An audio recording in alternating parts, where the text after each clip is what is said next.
मही। आरती पापियों को पाप से है तारती, भाग्यवत भगवान की है आरती को पाप से है तारती, पापियों को पाप से है तारती, पापियों।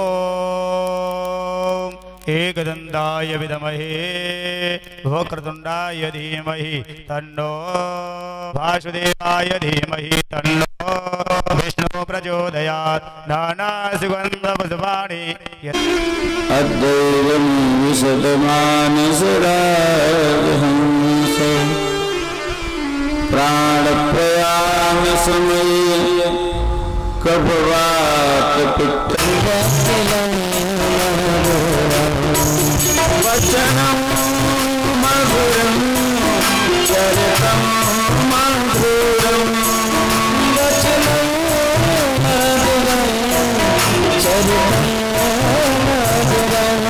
मधुरं, वेदो मधुरो वेदो मधुरा, वेदो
सूर्य और चंद्र रूपी नेत्रों ने विचार किया ये पूतना भगवान को मारने के लिए आई है, न तो ये वैकुंठ की अधिकारिणी है और न ये स्वर्ग की अधिकारिणी है, इसलिए सूर्य और चंद्र रूपी नेत्र बंद हो गए।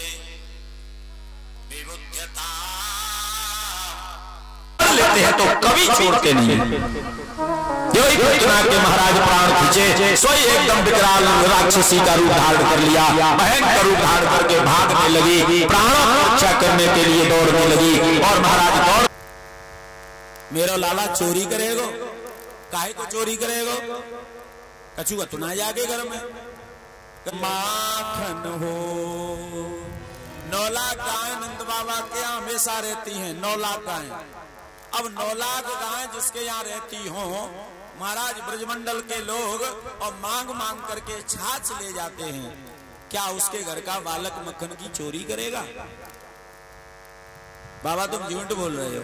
गर्गाचार्य महाराज ने कहा मैया जो लिखो है वो मैंने तुम्हें बताया हो, अपनी तरफ से तो मैं कह नहीं रहा हूं। मैया यशोदा कहने लगी बाबा अब इन बातों ने तो छोड़ दो, असली बात पे आई हो। गर्गाचार्य जी कहने लगे असली बात का हो। मैया यशोदा कहने लगी बाबा जो बताऊ या लाला को ब्याह कैसे होगा। हर मैया की एक ही चिंता होती है, एक ही इच्छा होती है कि आजकल तो आती है तो सीधा टेटुआ दबावे, क्योंकि सास मर जाएगी मालिकी हो जाएगी।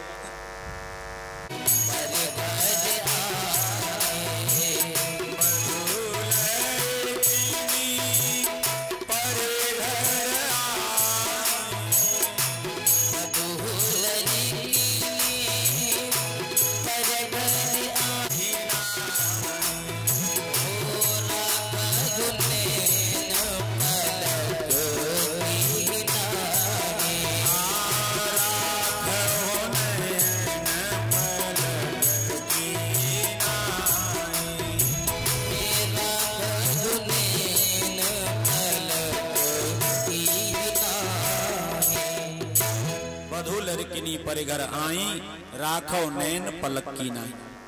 हमारे यहाँ जो बहू बन करके आई है ये दूसरे महाराज घर की बेटी है। जैसे हमारी बेटी दूसरे घर में बहू बन के जाती है वैसे ही दूसरे की बेटी हमारे यहाँ बहू बन करके आई है। इसकी रक्षा ऐसे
मैंने माटी खाई होगी तो थोड़ी बहुत तो लगी होगी मोड़े में। बोले हाँ ये बात सही है बेटा, मुंह खोल पहले पर। जो ही कहा सोई कन्हैया ने महाराज मुंह खोल के दिखा दिया। और आज माटी के महाराज चक्कर में मैया ने पूरा ब्रह्मांड का दर्शन कर लिया, ब्रह्मांड का दर्शन करा दिया। जो ही मैया ने ब्रह्मांड को देखा सोई घबराने लगी, भैया जी तो कोई देवी देवता लगे हैं। जाके मोड़े में तो बड़े बड़े देवी देवता हैं, पूरा ब्रह्मांड ही दिखाई दे गया। थोड़ी देर में ही मैया घबरा गई और जब घबराई सोई कन्हैया ने माया घुमा दी और जोई माया घुमाई सोई मैया भूल गई। थोड़ी देर में मुस्कुरा करके कन्हैया ने और कहा मैया मैया भूख लगी है, भूख लगी है। मैया कन्हैया को अंदर ले गई और ले जाकर के अपने हाथ से माखन खिलाने लगी। भूल गई मैया यशोदा को पूरे ब्रह्मांड का दर्शन कराया है और एक बार नहीं 2 बार महाराज दर्शन कराया है। कौशल्या मैया को तो राम जी महाराज ने एक ही बार अपनी माया का दर्शन कराया। कन्हैया ने तो 2 बार मैया यशोदा को अपनी माया का दर्शन कराया है, अपना ब्रह्म होने की अनुभूति दिलाई है। एक तो माटी के महाराज चक्कर में और एक बार कन्हैया दूध पी रहे थे। अब दूध पीते रहे और भी देवी देवता आ गए शरीर में। भाई भगवान पी रहे तो हम भी पिएंगे। बहुत देर हो गई पीते पीते। मैया ने कहा लाला बहुत देर हो गई दूध पीते, अब तो हट जा। लेकिन कन्हैया मान ही रहे थे। बार बार महाराज कर दे, बहुत देर हो गई दूध पीते पीते। मैया ने महाराज दोनों बगलियों में उंगली लगाई और जो ही उंगली लगाई सोई एकदम हंसी आ गया और हंसने के लिए जो ही मुंह खोला उसमें पूरे ब्रह्मांड का दर्शन हो गया। मैया तो घबरा गई, ये कोई देवी देवता है का, लेकिन भगवान की माया से और एकदम मैया भूल गई सब। बोलिए कृष्णचंद्र भगवान की। अब कन्हैया थोड़े और बड़े हो गए और जब बड़े हो गए तो इनकी मंडली बन गई, ग्वाल वालों की मंडली। तोष परतोष मधुमंगल श्रीधामा आदि नाम के ग्वाल वाल सब आ गए इनके साथ। और मंडली का निर्माण कर लिया।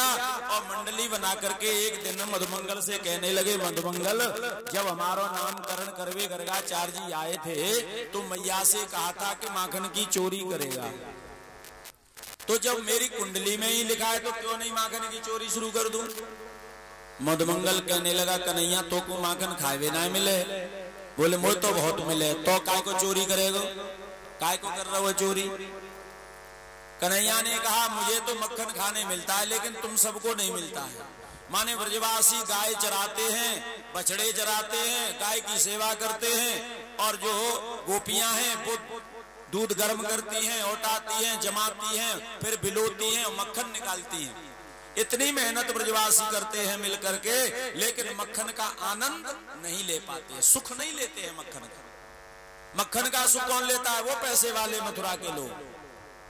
सारे मक्खन को मटकियों में बंद करके और महाराज गाड़ियों पे रख करके मथुरा जाकर के पैसे वाले लोगों को बेच आते हैं, बदले में पैसा ले आते हैं। माने घर के जो बच्चे हैं जो मेहनत करते हैं वो तो मक्खन खा नहीं पाते, उन्हें तो माखन खाने के लिए नहीं देते हैं, और उन पैसे वालों को जाकर के दे देते हैं। उसका सुख पैसे वाले लोग लेते हैं पैसे के बदले। दूध और पूत पहले बेचे नहीं जाते थे, ये दूध और पूत अब बेचे जा रहे हैं। महाराज जिसको रत्न कहा जाता था वो अब रत्न नहीं रहा है, अब उस रत्न में विष मिला दिया है। कन्हैया ने विचार किया, हम सब ब्रजवासी मेहनत करते हैं तो इस मक्खन का आनंद हम ब्रजवासी ही लेंगे, पैसे वाले लोगों को मथुरा नहीं जाने देंगे। मथुरा अब मक्खन नहीं जाएगा, क्योंकि राजी से नहीं खिलाते हैं तो राजी से खाएंगे, चोरी करके खाएंगे। कन्हैया ने ब्रजवासियों से कह दिया, ब्रजवासियों अब तुम सब तैयार हो जाओ मक्खन खाने के लिए, अब हम सब चोरी करके मक्खन खावेंगे, लेकिन मथुरा मक्खन नहीं जाने देंगे, बेचने के लिए नहीं जाने देंगे। मधुमंगल ने कहा, कन्हैया तेने पहले कबू चोरी की है? बोले नहीं। बोले पहले कबू चोरी करी ना है, और पहली बार चोरी करवे जावे गो सोई पकड़ो जागो। भाई जिसने कभी चोरी नहीं की हो और पहली बार चोरी करवे जावे तो हाथ पैर कांपेंगे, और कांपेंगे सोई पकड़ो जाओ। पहले हाथ साफ करो। सारे ब्रजवासी लोग कन्हैया के साथ में हैं, मक्खन की चोरी अपने घर में ही महाराज हाथ साफ कर रहे हैं। कन्हैया भी अपने घर में चोरी कर रहे हैं। रात्रि का समय है, मैया यशोदा सो रही है, एक तरफ रोहिणी मैया सो रही है, लेकिन कन्हैया नहीं सो रहे हैं, क्योंकि चोर जब सो जाएगा तो फिर चोरी कौन करेगा। कन्हैया खड़े हुए पलंग से नीचे कूदे और जहां माखन की मटकी रखी है वहीं पहुंच गए। वहां एक दीपक जल रहा है, उस दीपक की उजाले में मक्खन की मटकियों को खोला और खोल करके महाराज खाने लगे। अब खाने लगे तो चप चप की आवाज, और रात्रि का समय, रात्रि में तो महाराज थोड़ी आवाज भी ज्यादा सुनाई देती है, और फिर माताओं की नींद, कहीं भी चूहा आठ खटको कर दे माताएं सोई जग जाती हैं। जो ही चप चप की आवाज भई सोई मैया यशोदा की आंख खुल गई और कहने लगी, बहन रोहिणी मुझे ऐसा लगे कोई बुलैया आए के माखन खाए रही है। रोहिणी मैया जगी और जग करके महाराज जाने लगी मक्खन ठीक करने, माने देखने शायद बुलैया आकर के खा तो नहीं रही है। जो ही रोहिणी मैया गई उधर, कन्हैया को पता चल गया कि रोहिणी मैया आ रही है। कन्हैया ने क्या किया कि जो दीपक जल रहा था महाराज उस दीपक की और ज्योत को बंद कर दिया, और जो ही दीपक बंद हुआ सो अंधेरा हो गया। एक खंबे की आड़ में खड़े हो गए। रोहिणी मैया चारों तरफ अंधेरे में कछु होंगा सूती घूम घाम करके पहुंच गई और कहने लगी, बहन मुझे लगे बिल्ली आई तो है लेकिन चली गई, अब कोई दिक्कत नहीं, कोई परेशानी नहीं, तुम सो जाओ आराम से। चारों तरफ मैया ने देख लिया, लेकिन अपने बगल में ध्यान ही नहीं दिया कि कन्हैया है कि नहीं है। माताएं दोनों सो गईं और कन्हैया खूब रात को माखन खा करके, और प्रातः काल होते ही महाराज पहुंच गए ग्वाल वालों में। बोले हमने हाथ साफ कर लिया। रात को मैया जग गई लेकिन तो पतो ना पड़ पाई। मधुमंगल ने कहा, भैया जो बता तू रात में चोरी करेगा कि दिन में? बोले हम दिन में करेंगे, रात में क्यों करेंगे? बोले हाथ साफ तेने रात में करो है और चोरी दिन में करेगा, उल्टो है कि ना है तू? कन्हैया ने कहा तो क्या करें? बोले दिन में हाथ साफ करो या दिन में चोरी करोगे तो? बोले ठीक है भैया दिन में करेंगे। कन्हैया भी अपने घर में पहुंच गए चोरी करवे। अब जोई अपने महल में गए तो जहां मटकी रखी रहती है वहां कोई नहीं है, एकदम सुनसान है। मैया यशोदा अंदर घर में काम में लगी हैं, रोहिणी मैया कहीं बाहर लगी हुई हैं, दास दासी भी नहीं है, कोई नौकर चाकर भी इधर उधर गए हुए हैं, कोई नहीं है। जब माखन की मटकी अकेले देखी तो विचार किया यही मौका है चोरी करने का। कन्हैया महाराज गए और मटकी खोल करके मक्खन खाने लगे। जो ही मक्खन खाया उस मणियों के खम्भ है नंद बाबा के, तो मणियों के खम्भों में प्रतिबिंब दिखाई देने लग गया, माने परछाई दिखाई देने लग गई। कन्हैया ने कहा अपनी परछाई से, खम्भे में परछाई देख करके कहने लगे, लाला मैं चुरा करके मक्खन खा रहा हूं, लेकिन मैया से तू मत कहियो। ले और कहा तू मक्खन खाए ले, थोड़ा सा खुद खा रहे हैं और अपनी परछाई को भी खम्भे से लगा करके खिला